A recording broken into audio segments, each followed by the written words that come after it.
こんにちは、愛です。今日は私のバイク旅 Vlog 山形編をお届けしていきたいと思います。週末に資格を取るために今週1学生やってて、どうしても東京に戻らないといけなかったので、その間ここ宮城県にある誠レジャーハウスさんでバイクを預かってもらっていたので、今日の出発地はここから。ここを営んでいる旦那さんと奥さんに預ける際にとても親切にしてもらって、本当はね挨拶してから行きたかったのですが、まだ来られていないということなので残念ですが出発していきます。ということで山形県に向かっていきたいと思います。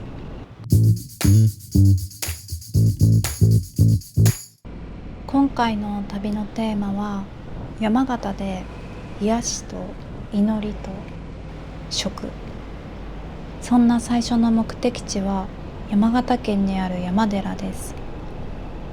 まずは仙台インターから東北自動車道に入ります。本当は山形行きたい場所がもっと多くて、だけど結構場所が散らばってて日数が限られているので、厳選した場所を今日は走っていきます。最近気づいた私流の長距離を楽に安全に走る方法、それは大型のトラックやトレーラーの後ろにいること。いや、これは訳があって、確かに大きい車の後方って乱流があるけど、それは高速の車間距離を保ってれば特に影響なくて、で大型トラックやトレーラーの運転手さんってやっぱり運転がうまい。だからカーブでも直線でも一定速度で走り続けてるから、それがペースメーカーになって後続車でいるとすごい楽なんです。やっぱマニュアルだからスピードによってね変えないといけないのもあるけど、安全に長距離を走れます。これが最近気づいた私流の長距離の走り方。高速を降りて山寺観光のエリアに入りました。ここからは車の通行や人が増えるのでスピードを落としてゆっくり進んでいきます。観光地だからにぎわっていて、周辺には店もたくさんあります。駐車場もいろんな場所があるんだけど、登山口の真下ぐらいにまで駐車場があるので、手前ではなく行く方は奥まで進んでください。到着しました。山寺の正式名称は立石寺であり、山の中に立つということから地元の人から親しみを込めて山寺と呼ばれています。登山口周辺や山道沿いに出店が並んでいて、登り始める前に一休み。水みくじ、綺麗な花に囲まれて、内容は結構ガンガン行こうぜって感じだったので、東京帰ったらいろいろ頑張ります。この山寺は松尾芭蕉が奥の細道の旅で訪れた場所でもあります。ここからが山寺の本番。石段は全部で1015段。それを登りながら一段ずつ煩悩と迷いを置いていく。ふと山の中で出会った日本カモシカ。昔の人はこうした出会いを山の精霊の導きと呼んだそうです。きっと今もこの山を静かに見守っているのかもしれません。ひたすら、ただひたすら階段を登り続けます。いやー、これが見たかった。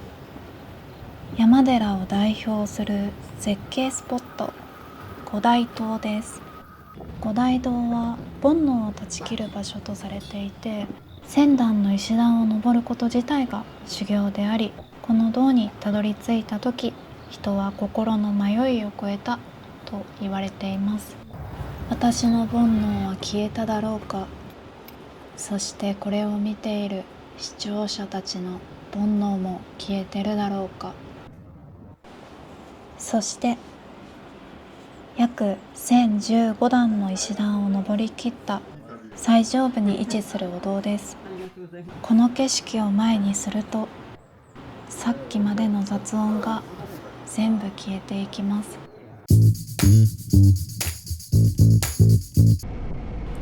山寺を後にして次に向かうのは若松寺です。心を静めた後に人と人の縁を結ぶお寺に向かっていきます。山を降りて再び走り出すこの時間も旅の修行の続きのように感じます。静かな山の中に佇む若松寺です。縁結びの観音として今も多くの人が訪れる場所です。とても響いたこの言葉、あるがまま、今ここにあるものを否定せず素直に受け止める。ないもまま、欠けているものや失ったものさえそのまま認める。足りないことも満ちてることもどちらもそのままでいいという執着を手放した自由を説いているものな気がしました。もうすぐ30を迎える身として何者かになる必要がないと分かっていても焦ってしまう、そんな今の自分が見透かされたような気がしました。今日は新幹線で東京から仙台へ移動、山形に入り、山寺と若松寺観光、出発が遅かったのでもう夜です。今日の走行距離は100キロほど。今日は山形市内の宿に泊まり、また明日の朝から旅を始めようと思います。昨晩は山形市内に宿泊し、目的地へ向かう途中で偶然通りかかったのは大蕨棚田。その美しい景色を横目に、今日はまず山形県朝日町にある空気神社へ向かいます。ここから向かうのは空気神社。そこは日本で唯一空気そのものを祀る神社です。偶然 Google マップで調べて惹かれた神社。一体どんな場所なんだろうか。山形県朝日町の山の上、標高およそ1000メートルの場所にあります。山形市内からはおよそ1時間。山を登るたびに空気が少しずつ澄んでいきます。空気神社へ行く道は山をぐるぐる登っていく参道です。このぐねぐねのカーブを越えた先に日本で唯一の神社があります。旗が見え、やっと空気神社に到着です。朝の早い時間に来たので他の車は止まっておらず一番乗りです。では早速入っていきたいと思います。白い石と木で丁寧に舗装されている階段を踏みしめながら登っていきます。途中にはベンチがあり、少し休憩。本殿に向かう途中にオブジェがあり、途中で気づきました。これはただのオブジェでなく五行のモニュメントということを。五行とは自然を作る5つの要素、木、火、土、金、水。5つの自然の要素が互いに影響しながら循環していく。それを形にしたこの五行のモニュメント。ご神体が自然そのものである神社にこれほどふさわしい表現はないと思う。神社の前に設置された自動音声ガイド装置、これを押すとナレーションと音楽が流れます。内容は空気神社の由来や古行のモニュメントの説明、そして最後に祈りのような音が響く構成になっています。そしてこれほど美しい神社を見たことあるだろうか。光が鏡に反射して空も雲も木もすべてを映し出しています。山の奥にひっそりとあるこの神社、ぜひ山形に行った方は立ち寄ってみてください。とてもおすすめな場所です。ということで、朝早く正直眠かったんですが、あまりの気持ちよさに睡魔も飛び空腹になってきたので、朝ごはんを探しに近くの道の駅へ。空気神社から約20分、道の駅朝日町りんごの森。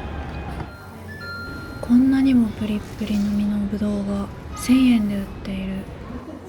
漫画でしか見たことのないあけび、生で食べると渋いみたい。ぶどうだけ買って帰ります。併設のレストランがあったのでりんご冷麺頼みました。山を走ってたのですごく寒くて、あったかいお茶が染みます。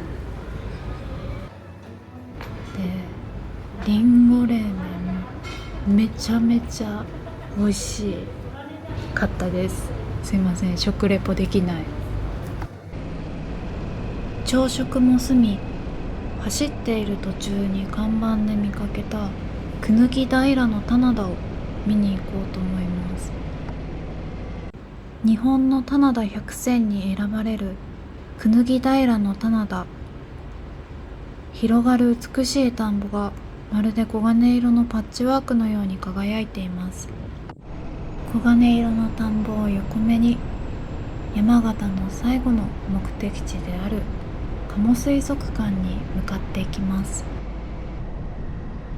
国道287号線から112号線へ、日本海側方面の酒田、鶴岡方面を目指して走ります。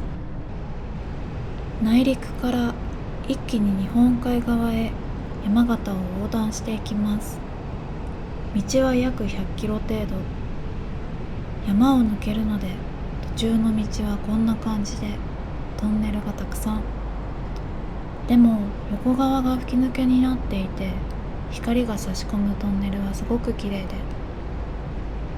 車で走っていると何とも思わないかもしれない道が、バイクだと風を切って左右手足で操作しながら走らせて道を進む。同じ道でもバイクだから胸が躍る。楽しみながらこの道を駆け抜けています。いやー、きつかった。山を抜けてやっと日本海側来ました。このルート、私の行きつけの美容師さんが山形出身の人で、この前髪の毛切ってもらった時に、今度山形こんな感じで走るんですみたいな話をしてた時に、いやそれ絶対きついですよみたいな感じで言われて、いや大丈夫です、いけますとか言っていけたけどきつかった。ちゃんと言うこと聞くべきだったなぁと思いながら、満身創痍で今水族館に向かっています。たくさん癒されよう。加茂水族館の駐車場に入ります。誘導員さんの指示に従ってバイクを駐車します。